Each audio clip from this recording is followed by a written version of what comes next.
Okay, all right. It's 7:05-ish, so I will call the meeting to order. Welcome everyone to the Lake Owasso Association annual meeting. For a second year in a row, we are here on Zoom versus in person at the Roseville Skating Center. For those that like to plan far ahead, Thursday, April 27th, the last Thursday of April of 2023, will likely, hopefully, probably be back to the Roseville Skating Center. So Thursday, April 27th at 7 p.m. if you wish to mark your calendars that far in advance. I'm Joe Bester. I will be your host this evening. This meeting is set up under Zoom for recording. Hence, the meeting will be posted to the website a week out or something like that when Andy posts it. Most other board members are in attendance and are co-hosts for chats. A couple housekeeping items. Remember to unmute yourself if you do want to say something. Otherwise, to prevent echoes, please remain on mute. If you wish to say something during the meeting, there are a couple different ways. Raise your hand. You could chat with other board members or bring forth items under new business toward the end of the meeting.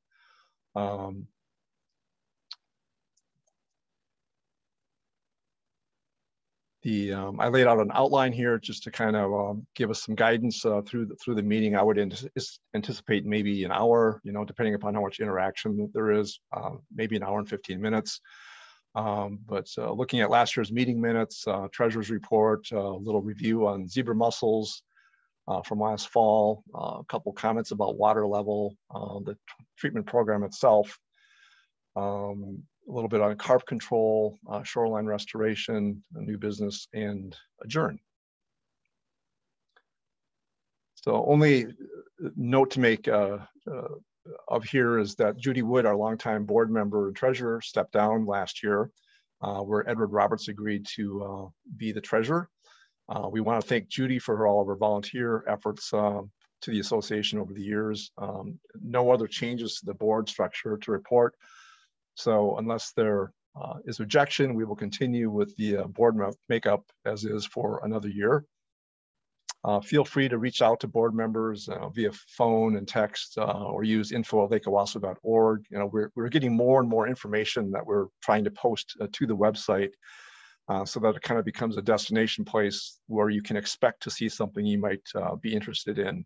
For example, if you lose your sign-up form, you can always go to the website and get the sign-up form, or even take it a step further and electronically sign up for treatment right on the website. Another example is just putting the meeting minutes on the website, and this slide from this meeting here will be posted subsequent to the meeting. Also, if you have ideas for the website, this is our we're going on a third year on the website, just a little over 2 years old. And so, we're still new at this, and, we're trying to put as much information on there as possible. But if you have ideas for content to add to the website, by all means, bring them forward and we'll do our best to put things up there. But we want to make it a place where you can expect to find certain things relevant to the lake. Likewise, if you've got, old photos or, as another example, please pass them on if you want to share them. We can add them to the photo gallery within the existing website.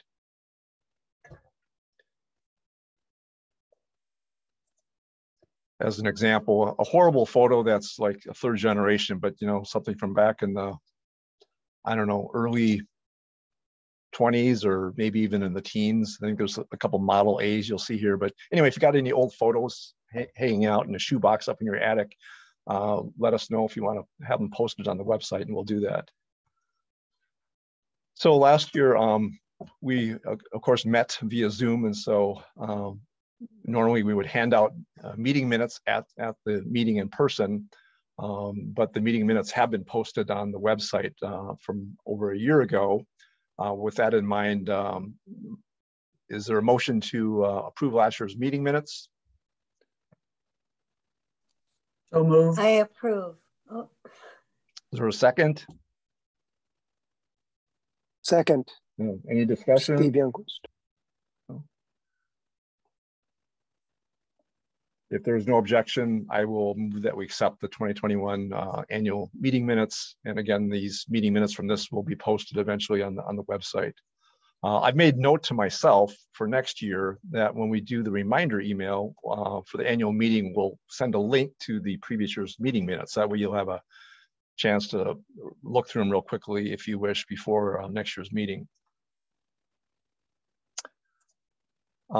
Getting into the money situation, Edward Roberts, do you have any comments here?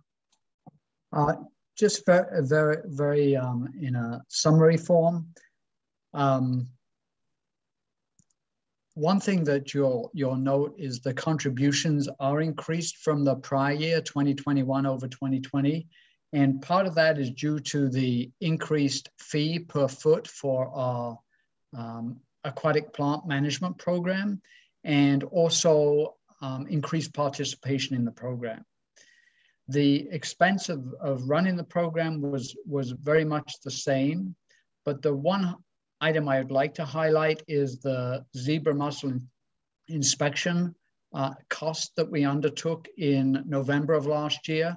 And we'll get into that in a little moment when Joe talks about the activity, the zebra mussel findings, and what we did as a consequence. The other point I'd like to highlight is the balance at 15,000 at the end of last year is actually on the low side for us. So if we run into a contingency or we have to pay for our aquatic plant control in a different pattern than we have historically, that is something that we would like to see raised. And so I suspect we will see the per foot treatment cost continue at the current level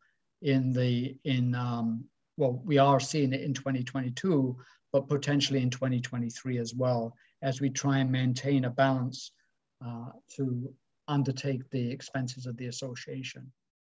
And unless there's any questions, I think everything is summarized on this slide.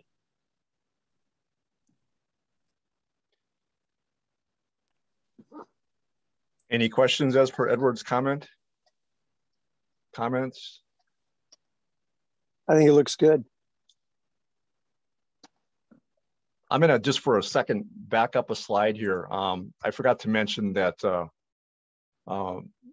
back here regarding the web page and the email system. I don't think Andy Walls is on the website, but right now, or on the meeting right now. But just wanted to give him another shout out because the electronic payment system that we've got set up, it would not have happened without his effort and his skill in making this happen. So a really big credit to him for doing that for the association, and Edward's help in achieving that as well, who gets all the information on the back end collected. All right, so we're done with the treasurer's report. Moving on to the zebra mussel update. As Edward mentioned, we had the expense last fall from the zebra mussels, which I'll talk about in a minute. You may recall, just a little bit of a review, around early September, a person by the name of Justin Townsend with Ramsey County is kind of tasked with proactively going out to various lakes in Ramsey County looking for zebra mussels. Well, in September, he found 13 dead shells near the public beach in one of the yellow areas that are highlighted there. Again, they were dead. They weren't live zebra mussels, but nevertheless, it was of concern.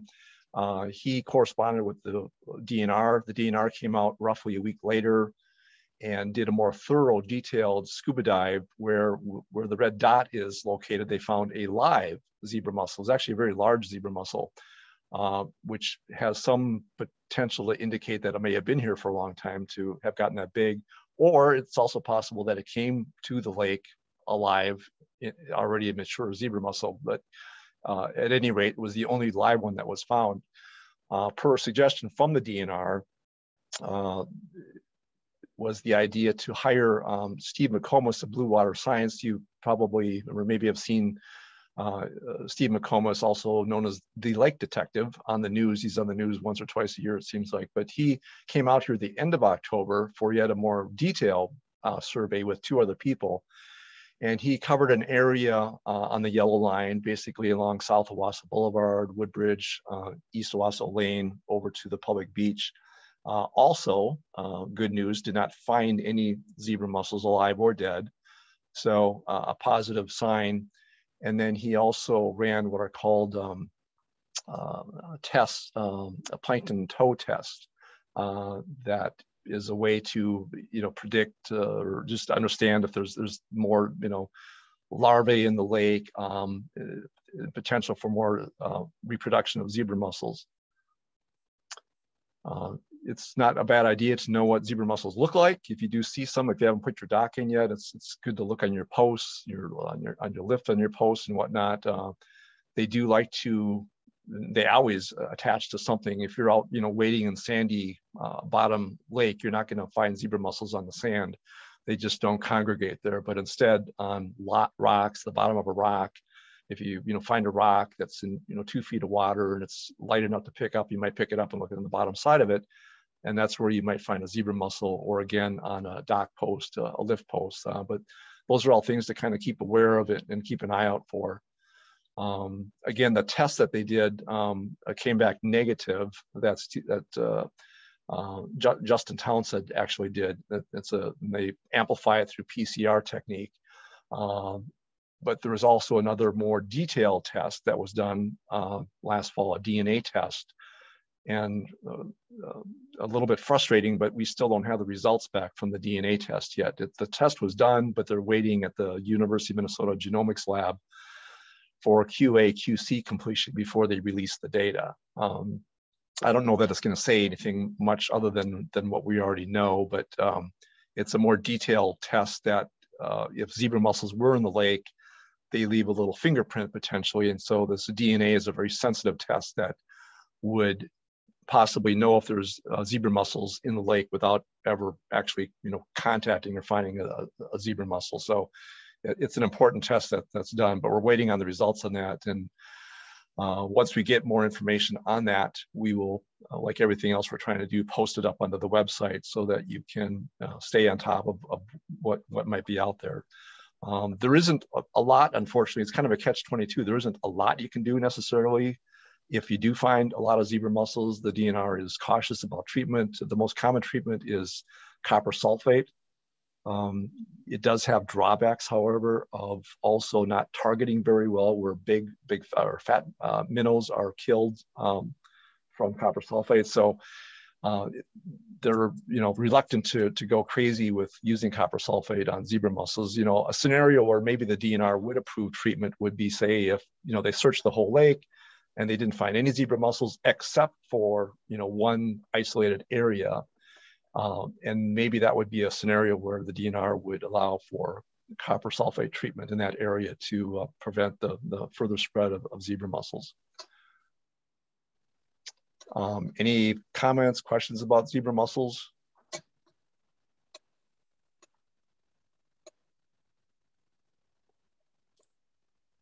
Nothing? Going once, going twice? Next, not official Lake Owasso board business, but I do want to make or provide what I would call a public service announcement from a fellow board member and veteran pontooner, Steve Youngquist. Thank you, Joe. So this is really a light topic, pun intended, and a friendly reminder. I just want to bring up the topic of lights after talking with several neighbors on our side of the lake, around the lake. Boating lights and yard lights are really going to be highlighted this evening. So first, boating lights. There are two kinds specifically: navigation lights and docking lights. And both are very important for safe boating and safe docking. Well, navigation lights are to be used when you are on the water during times when it's difficult to see, nighttime, early morning, when there's rain or fog. These are the green and red lights in the bow of the boat and the white light at the stern. And the docking lights are for, surprise, surprise, docking. And they're generally mounted on the bow of the boat, and they look like headlights of a car when they're turned on. And they're very useful. And when properly used, they're extremely helpful. You can obviously see when you're docking and it's safe. You're not going to bump into things. But when they're turned on as you're driving around the lake, they can be both distracting and a potential hazard because of shining in other people's eyes. And so as a courtesy to others, just remember to use your docking lights when you're docking and turn them off when you're around the lake. And I've even kind of joked with some of my neighbors. If I see them and I know it's them, I'll flash them like somebody's headlights are on. If you're driving down the road, just to let them know. A lot of new boats out there, and if you hit the wrong switch, you might not even know that they're on.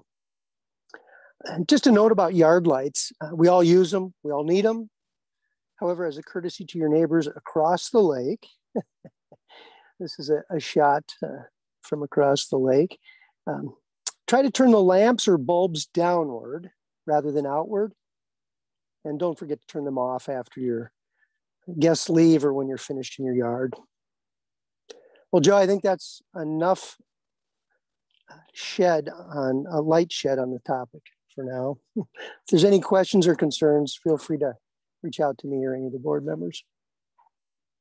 Okay, thank you, Steve. It reminds me of low beams versus high beams on the highway, but yeah, sometimes you just don't realize the impact of that on someone else's eyes. So thank you for that information. Water level. I've gotten a few comments recently from neighbors and people around the lake about, geez, the water's high, and what's happening, and just anyway, it's just it is probably a little high right now from an average or normal type level.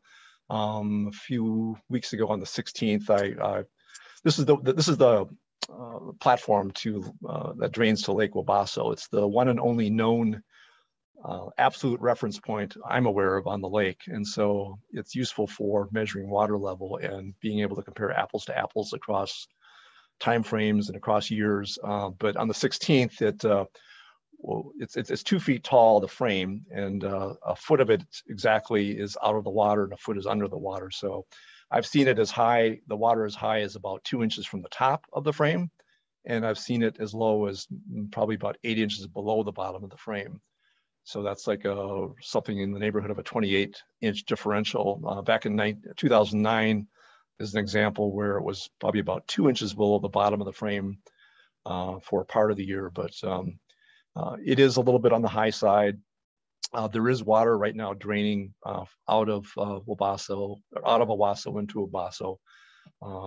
But anyway, just want to make note of that. And the watershed in general, we reported last year on their efforts to kind of set up a more automated monitoring system for water levels that you can access and view from remote for all of the lakes throughout the whole chain of lakes, starting at number 1 up at Bennett Lake, which number 1, Bennett going into Owasso, number 2,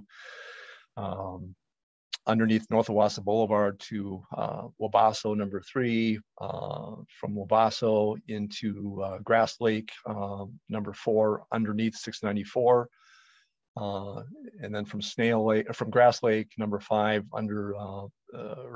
underneath Rice Street by the train trestle into West Vadnais, not to be confused with East Vadnais, which is a whole different flow pattern for drinking water, but West Vadnais, number 5, which then drains into Blackturn Pond, number 6, and then kind of meanders its way around just north of Little Canada Road into Lake Gervais, number 8, and then from Gervais into Spoon Lake, Spoon into Keller, number 9, and into Phelan, and then ultimately into the Mississippi. But anyway, so the watershed is setting up this kind of automated system where you can go on their website and find all the different water levels. It's not all up and running yet, unfortunately, but there's a few lakes where they do have it mostly installed and operational. On Owasso, for example, this reads at 907, which is not even close to actual, and the straight line indicates that. But anyway, there's technical problems, but they're going to resolve this soon. But the 907 should normally read somewhere in the neighborhood of 887 feet above sea level, that is.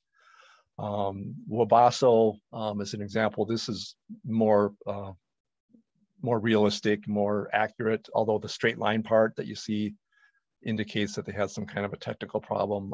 So, they're still working on getting this set up. It's a work in progress, but the idea is that you can go to their website and see in real time what the water level is on all these lakes. And if you wanted to look at them, a month later, you could compare what it was, from a month earlier and so on. This is Snail Lake, which is not really, part of the chain. In fact, I should back up here for a second, but the two red arrows, that Snail Lake drains into Grass Lake. So Grass Lake has receipt of water both from the south, from Wabasso, as well as from the north, from Snail.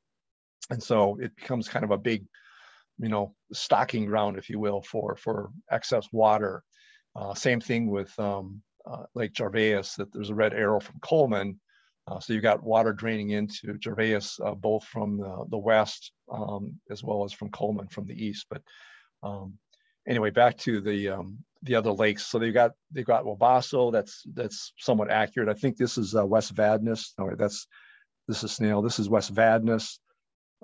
Again, the straight line indicates that they've got some technical problems. That's got to be worked out. But you'll see the numbers that'll be displayed. But again, it'll be posted on their website. Ultimately, what would be nice to get to here's a chart that I found, from Lake Superior all the way down to the St. Lawrence Seaway with kind of a step down water level that you can look at. But it'd be nice to have something like this from Lake Bennett, Lake Owasso down to the Mississippi. And if we can get that, it would be something I think would be useful.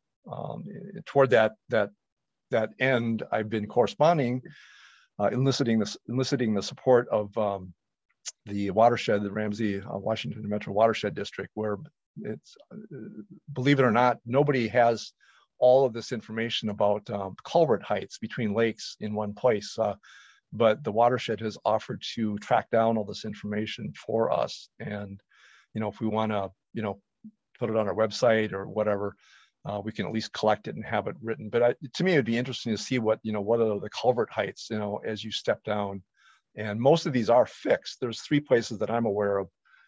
The exit out of Wabasso, there's a weir. When you exit out of Lake Keller, there's a weir.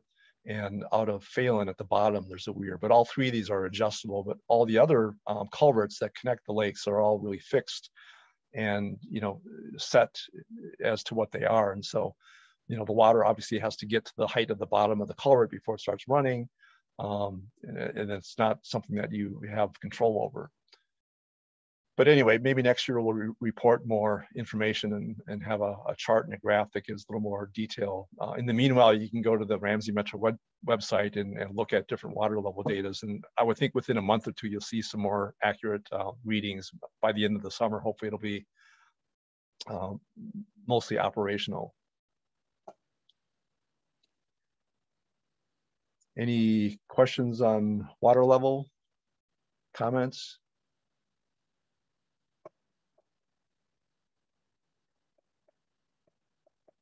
Boy. All right, I'll keep moving. The actual treatment program this year, the usual suspects, curly leaf and Eurasian, the primary targets. It's who knows what will happen when we treat. But last year, I think we treated on June 3rd and June 8th. But with a relatively late ice out and relatively high water, it's possible that treatment might happen a week later this year. But a lot of things can happen in May as things start getting warm. But it's all really dependent upon the feedback we get from residents combined with inspections from lake management. I think last year at this time they were already out on the lake twice inspecting, but given that things are late this year, they have not inspected yet. I think next week will be their first time that they'll come out on the lake and inspect and give us some feedback as to what they see developing. And I would suspect they'll be out here probably 3 times before they treat or more, just to get a feel for the patterns that are starting to emerge. The slender naiad, that's another kind of a culprit plant the last 5 years that seems to be getting more and more prevalent. It's a native species, so there's not as much that you can do with it as you can with Eurasian and curly leaf. Another just example of the curly leaf. if we don't all know what it looks like already. The tons of it down in the South Bay, but there's also a fair amount up in the North area as well. And Eurasian is, probably more prevalent. I mean, it's everywhere in the lake, but it's certainly very prevalent in the Southern Bay. Just a review on the formula. We put this up here every year, but sometimes I have to remind myself how this works. It's if you have 100 feet, you're allowed to treat up to 50. If you had 110 feet, you could still only treat 150 because there's a cap at half. But that's the actual formula that we are that is imposed on us, if you will, by the DNR. So that's what that we follow. The average width of a lot, by the way, on Lake Owasso is about 80 feet. If you're curious. Anything else on treatment that anybody wants to bring up, talk about, make note of? Do they still do it twice a year, or is it just once a year? It depends upon, again, inspections and what we're allowed to do twice a year normally if it's real bad. And so, when there is a second treatment, it usually happens, mid to late July. But it's all dependent upon the results of inspections and the conditions that would cause a lot of excess growth in any given year.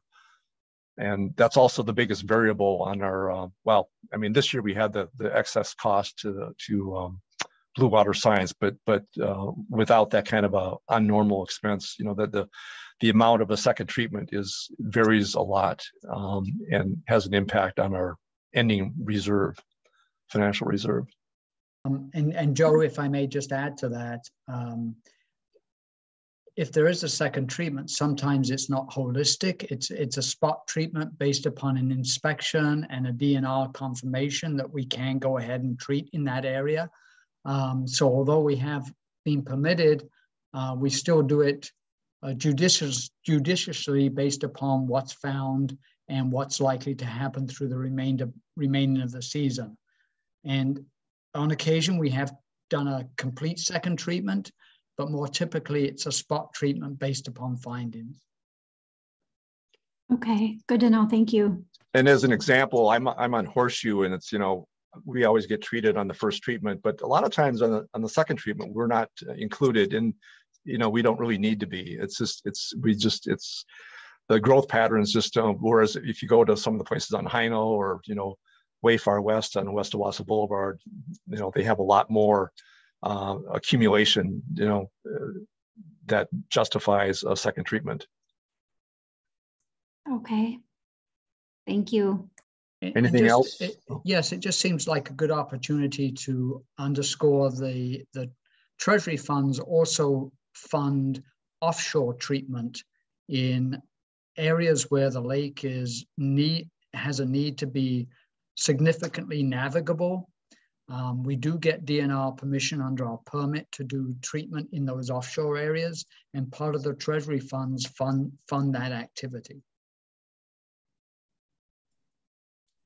Another question, will there be treatment for water lilies this year?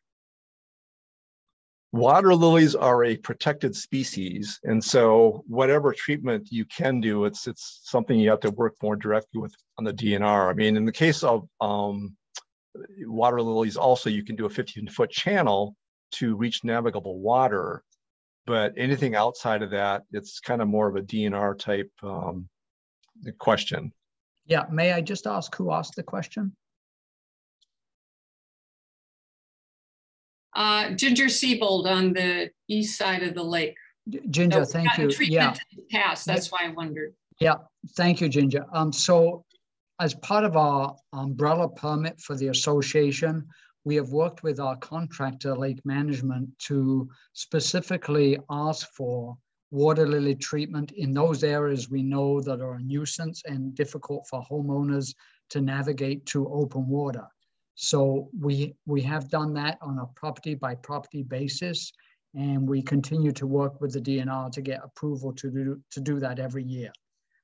So if people are having difficulty with that, they need to let us know, and we will continue to try and get that included under our umbrella permit.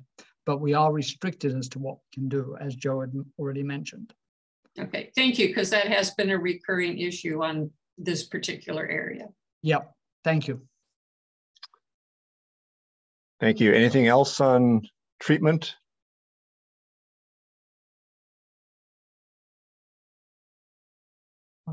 I think we have this on our web page, but it's a little bit buried, but I thought I'd put in just a note or a plug, if you will, for a group, if you're not aware of it, called MACIRC, kind of a odd acronym, but it's the Minnesota Aquatic Invasive Species Research Center.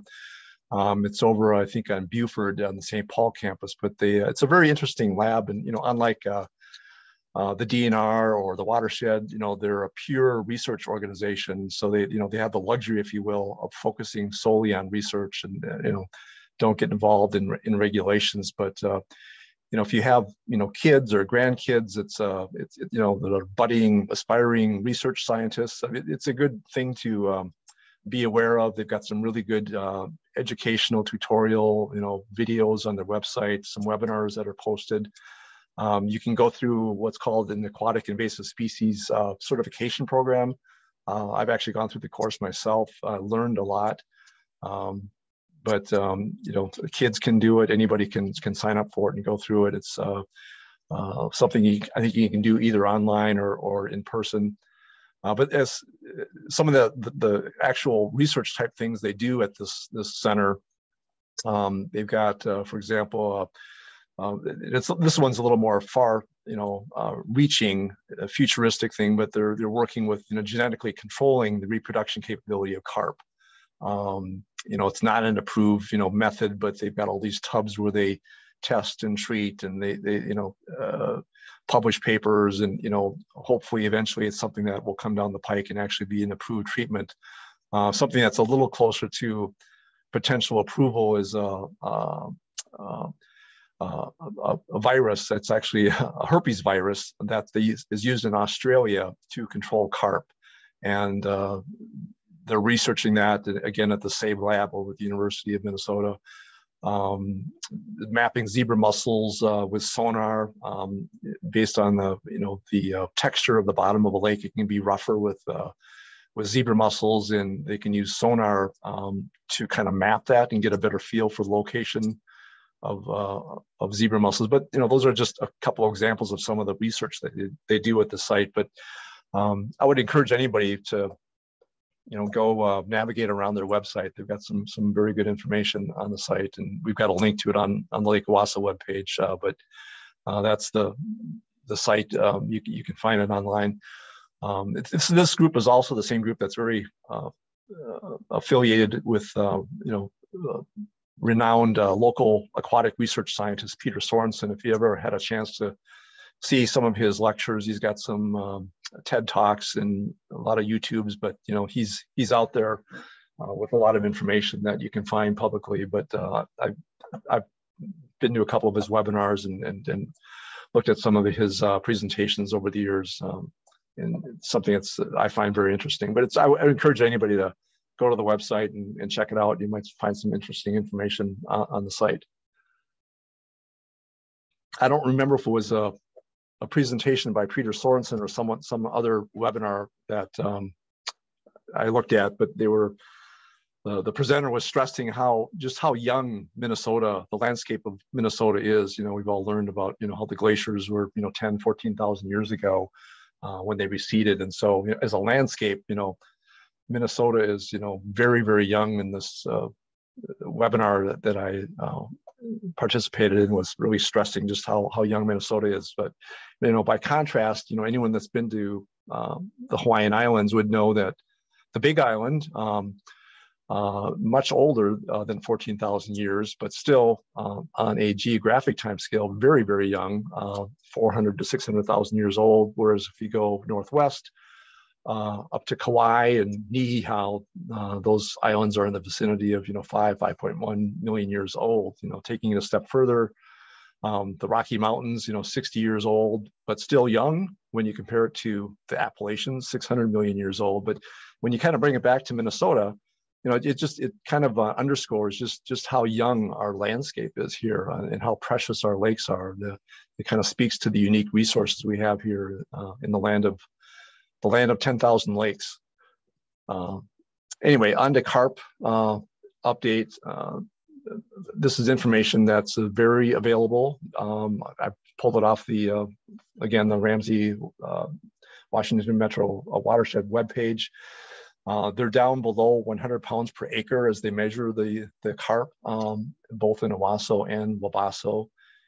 They tag a number of carp, and sounds funny, but they throw them back in the water, and they use that to recapture them as a way of establishing a known, population, quantifiable population estimate of the carp in the lake. But anyway, it's down below 100 pounds per acre right now, which is less than it was from 17 and 18, and it speaks to a lot of the netting that has gone on in the last 5 years. They will be netting again this summer. They've got a net that will be set up by the Lake Wabasso outlet. They've had more luck, according to the website, last year with capturing carp at the barriers on the inlet and outlets of the lakes, and so they've had more carp capture there. Another thing that was different last year is they had less small carp captured. And maybe that's because they're able to get through the barriers more easily. I'm not sure, but you'll see that again this summer with the carp net positioned by the outlet to Lake Wabasso. I'm not going to show. There's a video you can see on the Ramsey Metro website. I'm not going to play it because it's a video of small carp, and you can see how they're actually smaller than the larger ones that they've been capturing in previous years. But I'm afraid I'm going to not get back to the screen here if I play that. Anyways, but you can go on their website and look at that if you're inclined to do so. Any questions on carp, comments?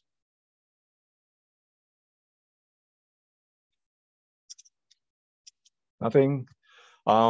Shoreline restoration this summer, or starting actually already. Again, the watershed is involved in coordinating a number of shoreline restoration projects, the biggest one being the public beach area, starting from the boat launch westward over to the beach area, but the area in yellow is areas that they're restoring.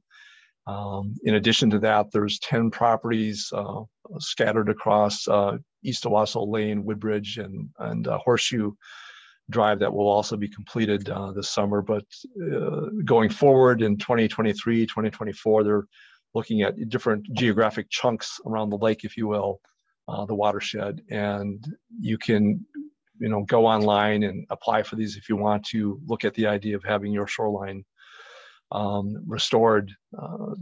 They've got a subsidized program that helps pay for some of the cost of doing that. But anyway, just something to make note of. We've communicated these properties to lake management as well, just in case. There's usually not any conflict with treatment, but just in case there is, lake management, the treatment contractor, is aware of the sites where they're doing these shoreline restorations. Comments? Yes. Yeah. Joe, may I just add, for those who are new to the call or new to the association, the watershed referred to on this slide as RWMWD is Ramsey Washington Metro Watershed District, and Lake Owasso is part of that watershed. And they do have a website with a lot of useful information on. So if you'd like to Google them, and there is also a link on the Lake Owasso Association website, but there's a lot of useful information and discusses their activity, such as Joe's illustrated here, around the lake and in the whole watershed. And I just jumped down to an old slide from last year, but since that came up, the acreage, it covers about 36 square miles or 23,000 acres. In the old days, Lake Owasso was previously part of what was then the Grass Lake Watershed Organization, but since absorbed into the Ramsey Washington Metro Watershed District. So the old section was much smaller, 3,600 acres, and that is kind of really this. I don't know if you can see my mouse, but that's the old, and so we happen to be, the furthest upstream of all the areas within this watershed. And then everything else here is all downstream as it goes toward the Mississippi. But anyway, just a map depicting the area that the Ramsey Metro Watershed District covers. It's Again, 23,000 acres, 36 square miles. But there's a host of information on their website that you can access. Something I would also encourage people to go to. They have meetings on Wednesday nights that you can participate in if you want to go. I'm not sure if they start at 5 p.m. or 6 p.m. I want to say it's 6 p.m. But they're open to the public, and it's something you can go to if you so choose. I know Edward and Andy have been to some of those meetings. I've been to some in previous years. But the watershed, I don't think the watershed actually does the work on these shoreline restorations, but they very closely coordinate it, and they hire people that are specialists in restoring that. But as an example, here's a property that's been restored. Actually, I think the same property over on Sandy Hook is an example of what they look like. And again, it's an application form you fill out, and this is an application you can go to and find on their website to get the ball rolling, and they'll come out and they'll talk to you and, you know, kind of gather information. But what they are trying to do is they're trying to do, you know, properties that are in close proximity to each other in different time scales. So that's why in, you know, 2022, they're trying to focus on the eastern part of the lake, and then, you know, they're going to go to other areas in 2023, 2024.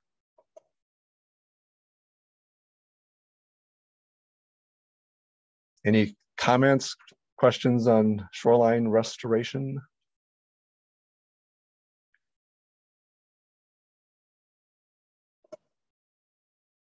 Oh, it's too quiet. Any new business anybody would like to bring up? You know, I have a question. This is Diana Johansson, and I live on Horseshoe. Yes. So now that the beach and the park are settling into a new normal, we've been going over there a little more often, and there's so much garbage. And we take the time to pick it up, but it's amazing how much there really is. But there are only a couple of garbage cans. And I'm wondering, how do we influence better placement of garbage cans? Because that might help with the litter. You know, if it's all over the beach, it could easily end up in the water too. So I'm wondering if anybody knows how we could influence more garbage cans around the area, because they really are spread out from the sitting areas. Ramsey County Parks administers that activity, so contacting them would be immensely helpful to all of us. So if you have the appetite, Diana, that would be great, but it's Ramsey County Parks. Okay. Yeah, we were, I'm hoping to get over there in the next weekend or two to do a general pickup after the last snowfalls. But yeah, it was pretty awful. And there were, I think there was some activity over the 4th of July. There was just a ton of glass, and I couldn't believe how much glass was in the sand. And you have little kids walking around with like waterlogged feet where they would just cut open so easily, and just nobody was picking it up. There are all these beachgoers, and they just kind of walk by it. It was kind of sad to see. So when we were done in the water, we just kind of walked around. I didn't have any bags with me or anything, so I had to keep taking handfuls and then walking to these garbage cans. And that's when I realized not only are they so far apart, but they're so few, and that could be contributing to it. You know, I can understand some where wind just takes your wrapper and it's hard to chase down, but this is deliberate littering and so messy for really a new beach. So I'll see what I can do about influencing that. I don't see as much garbage at the park. It was the beach. Thank you, Diana, for bringing that up. That is sad. Not that you should have to do this, but it might not hurt to add to that effort a photo, if there's especially like a big piece of glass, to kind of drive home the point that, hey, this is a danger where your kid or your grandkid could slice open his foot. And, you know, they shouldn't need the motivation of a photo to take action, but nevertheless, it probably wouldn't hurt. In addition to the parks department, I wonder if it might also not hurt Nicole, I forget her last name, is a Freeman. She's our county rep, but she might be another person that could help, you know, get some influence on that. And what happened was the night that I was picking it up and initially commenting on all the glass, our neighbor Patrick commented that, you know, I think it was on the 4th of July or around the 4th of July, there was a lot of, or maybe it wasn't the 4th of July, I just linked it to that, but there was a lot of noise, like fireworks and stuff coming from what seemed like the beach. Okay. And to me, it looked like somebody put them in a ceramic glass bowl and then just lit them off on the beach. I mean, they were just shards, huge shards everywhere. And so that might have just been a one-off case of, you know, bored people, but could have led to some serious cuts. So yeah. So we'll I don't know if isn't there a new laws enacted where the hours are extended? Yes. On the beach and the park too. And I don't know if those were in place when that happened, but just something to watch out for if you're barefoot on the beach. Yeah. Well, thank you. Thank you for bringing that up. That's important to take action on. I spent some time over there, but I'm always on the other side of the road. So I haven't seen what you've seen, but I'm glad you've identified that. Yeah, well, sure. And I'm just gonna have my daughter come with and make it part of, like, you know, an Earth Day activity, even though we're a week late on that, but just a little bit of community service. Just try to do it every now and then where we're prepared with bags and gloves. Last time it was just, or the last few times, it kind of caught me off guard and we just did it on the spot, kind of ill prepared, but try to be more deliberate, but hopefully there's just more care. We'll see if the trend continues. Yeah. From else on new business? Joe, we have a comment in the chat group, and it's from Karen, I think it was. And the comment is, does anyone know why most of the trees were removed from Central Park North on the south end of the lake, just northeast of Victoria and County Road C? Oh, that's a headache. It makes me sick every time I go by there. It as far as I know, it has to do, I mean, I don't know anything officially, but, you know, it's got to do with the power lines and the railroad. You know, they're building a temporary road to get in there, but it's just way over aggressive for what's, I mean, I understand you got to have clearance with power lines, but to me, it's just way over aggressive from what needs to be done. I mean, it's really sad. I think it's just, I'm not sure when trees became our enemy, but it's just totally uncalled for from my perspective. Joe, yes. This is Steve Annenson.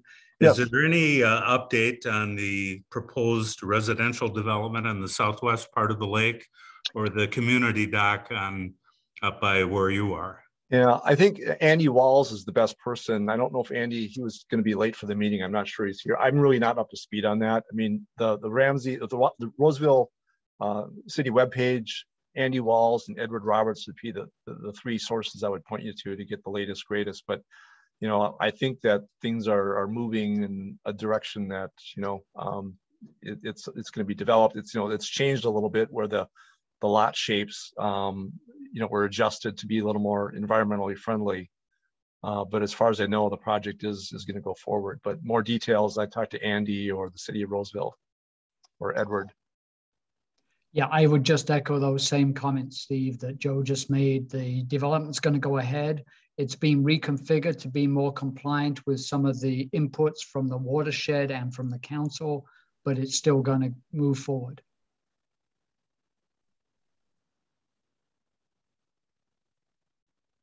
Unfortunately, I don't think, apparently Andy didn't make it in time from his other conflict meeting, so he could address this a little more on the spot, but he's certainly available to talk to you, via phone or email.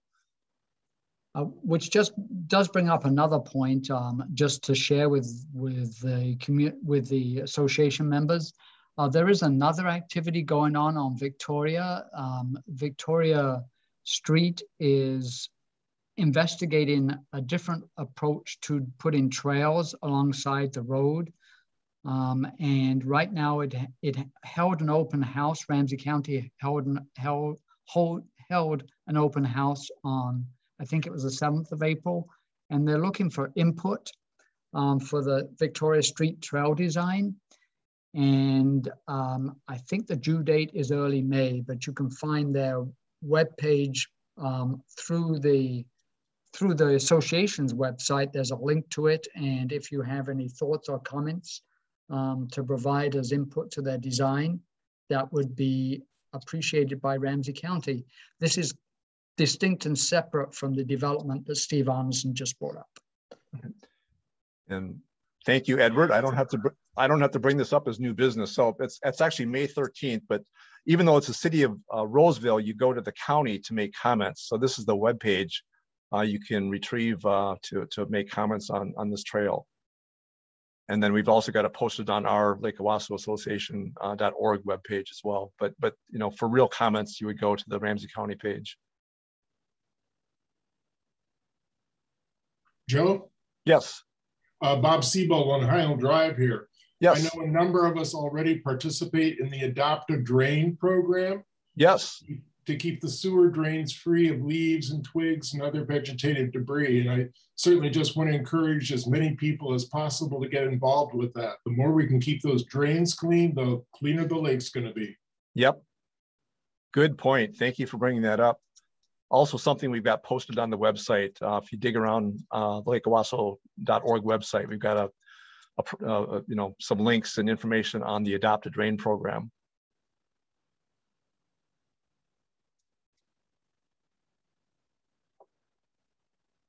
Anything else on that topic? Any other new business? I was going to bring up the trail thing under new business, but I don't have to now because Edward brought it up. So.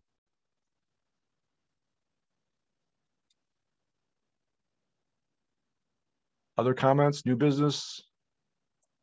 Going once, going twice? Do I have a motion to adjourn? So moved. Right.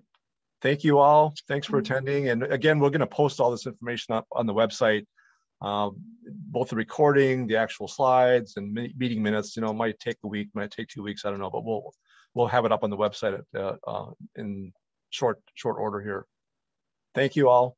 Yes, and thank you for all your organization and providing us all this information every meeting. It is so appreciated. Despite the silence, listening intently and really appreciate it. So thank you. Oh, thanks. It takes a village. It does. Thank you. All right.